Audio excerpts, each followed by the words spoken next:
Hello everyone, this is Priya and welcome to Think Numerically. Let's grow together and share knowledge. In this video, we are going to understand the syllabus and paper pattern of first year BCom semester 1 of Mumbai University. The name of the paper is Mathematical and Statistical Techniques. So let's get started. FI BCom semester 1 का जो ये paper है Mathematics and Statistical Techniques, this is a compulsory paper. This paper has been divided into two main parts. First subject is mathematics, second is statistics. Mathematics जो है आपका 40 marks का total paper होता है एंड स्टैटिस्टिक्स टोटल है 60 marks का. So 40 marks में ये जो फर्स्ट यूनिट है shares and mutual funds, this is of 20 marks and second unit जो है permutation, combination and linear programming problem, ये भी है आपका 20 मार्क्स का पेपर.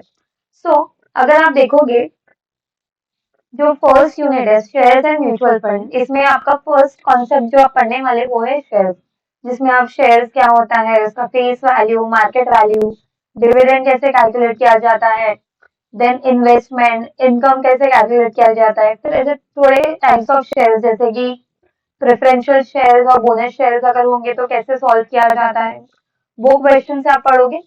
फिर सेकेंड जो इसका कॉन्सेप्ट है वो है म्यूचुअल फंड्स. म्यूचुअल फंड्स में आपको जो इम्पोर्टेंट कॉन्सेप्ट एक है वो है एंट्री लोड क्या होता है, एग्जिट लोड क्या होता है, इसमें भी डिविडेंड कैसे कैलकुलेट किया जाता है. देन इसमें जो एक इम्पोर्टेंट कॉन्सेप्ट है वो है एसआईपी, सिस्टमैटिक इन्वेस्टमेंट प्लान. ये शॉर्ट शॉर्ट क्वेश्चन होता है ये पेपर में. देन यूनिट 2 परम्यूटेशन सीखना है, कॉम्बिनेशन सीखना है. देन उसमें फैक्टोरियल नोटेशन होता है, फैक्टोरियल कैसे फाइंड किया जाता है. और इसमें एक इम्पोर्टेंट कॉन्सेप्ट वो है कि फंडामेंटल प्रिंसिपल ऑफ काउंटिंग क्या होता है. अब बेसिक परम्यूटेशन, बेसिक कॉम्बिनेशन बस इतना ही है. देन लीनियर प्रोग्रामिंग प्रॉब्लम्स है जिसमें कि आप ग्राफ स्केच करोगे. ये आपका पूरा टोटल हो जाएगा 40 मार्क्स का पेपर, यूनिट 1 एंड यूनिट 2 मिला के. Now statistics which is of 60 marks. 60 marks में there are total 3 units. Each unit is again divided into 20 marks each. So unit 3 summarization measures. इसमें दो मेन कॉन्सेप्ट्स है, measures of central tendency and measures of dispersion. Central tendency में आपको main तीन चीज सीखना है, मीन, मीडियन एंड मोड. ठीक है, फिर इसके मेरिट्स, डीमेरिट्स भी सीखने होंगे. Then measures of dispersion. Now dispersion यानी कि जो सेंट्रल टेंडेंसी में डिफरेंस कितना आ रहा है उसका डिस्पर्शन, हम उसके टोटल 4 टाइप्स होते हैं. एक रेंज आप कैलकुलेट करना सीखोगे. देन क्वार्टाइल डेविएशन क्या होता है, मीन डेविएशन एंड सबसे लास्ट में जो टॉपिक है वो है standard deviation and variation.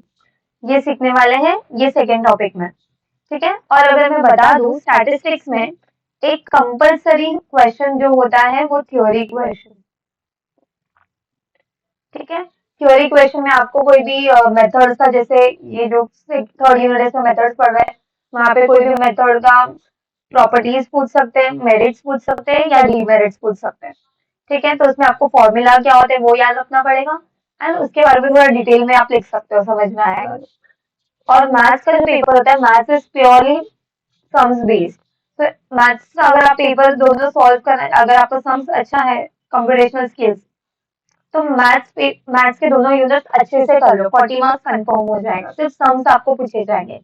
But statistics में जो क्वेश्चंस होंगे, एक क्वेश्चन कंपलसरी पर यूनिट पे, हर एक यूनिट का एक एक क्वेश्चन थ्योरी बेस्ड होगा ही होगा एंड बाकी के प्रॉब्लम्स होंगे. Then fourth unit which is elementary probability theory. इसमें आप दो कॉन्सेप्ट पढ़ने वाले हो. पहला है बेसिक प्रोबेबिलिटी थ्योरी एंड दूसरा कॉन्सेप्ट जो आप पढ़ोगे रैंडम वेरिएबल. रैंडम वेरिएबल में एक्सपेक्टेशन कैसे कैलकुलेट किया जाता है, वेरिएंस कैसे कैलकुलेट किया जाता है, ये सीखोगे. एंड लास्ट यूनिट जो है वो है decision theory.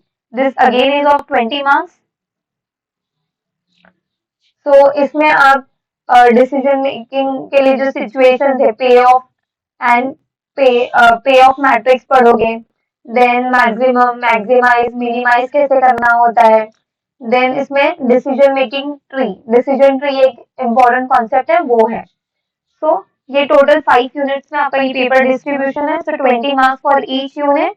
So total 20 and 5 units. So that makes your 100 marks for the paper. Mathematics, I'll repeat once more time. Mathematics 2 units है उसमें. Each unit is of 20 marks. So total mathematics का paper आपका हो जाता है 40 marks. And statistics is total of 60 marks, which consists of 3 units, 20 marks each. Now paper pattern देखते हैं कि आपका पेपर कैसा है. 100 मार्क्स का जो पेपर बनाने वाले हैं वो कैसा आएगा. तो पेपर इज ऑफ 100 मार्क्स, जैसे बताया मैंने. पेपर इज ऑफ 100 मार्क्स और टोटल 5 क्वेश्चंस पूछे जाएंगे और हर एक क्वेश्चन 20 मार्क्स ईच है. 20 मार्क्स ईच है मतलब जो हर एक क्वेश्चन है, हर एक question is on each unit. ठीक है. तो जो फर्स्ट सेक्शन है, सेक्शन 1, ये आपका होगा मैथ का टॉपिक. मैथ में मैंने आपको जैसे प्रीवियस स्लाइड में बताया कि 2 यूनिट्स है. तो ये जो फर्स्ट क्वेश्चन है ये आपका होगा यूनिट 1, जो कि आपका यूनिट 1 है शेयर्स एंड म्यूचुअल फंड. इसके ऊपर क्वेश्चन आएंगे. टोटल 5 क्वेश्चन होंगे और आपको 4 क्वेश्चन सॉल्व करना है. So each question is of 5 marks. तो 5 में से 4 क्वेश्चन सॉल्व करना है एंड टोटल मार्क्स मिल जाएगा आपको 20.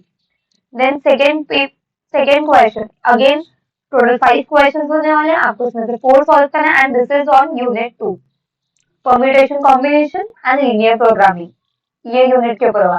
तो आपको जैसे मैंने बताया था मैथ्स में ये सारे जो क्वेश्चन होंगे वो सब कौन से होंगे, सम्स बेस्ड. तो आपको सम्स पूछे जाएंगे, बेसिक सम्स. ठीक है. Now second section, this is of statistics. Statistics में आपने 3 यूनिट्स पढ़े हैं.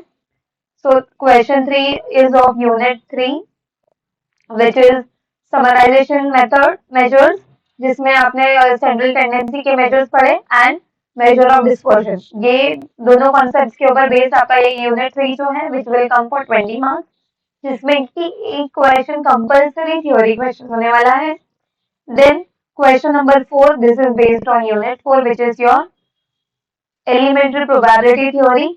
इसमें भी आपने 2 कॉन्सेप्ट पढ़े, दोनों में से रिलेटेड एक थ्योरी क्वेश्चन आएगा ही आएगा, which is of 20 marks.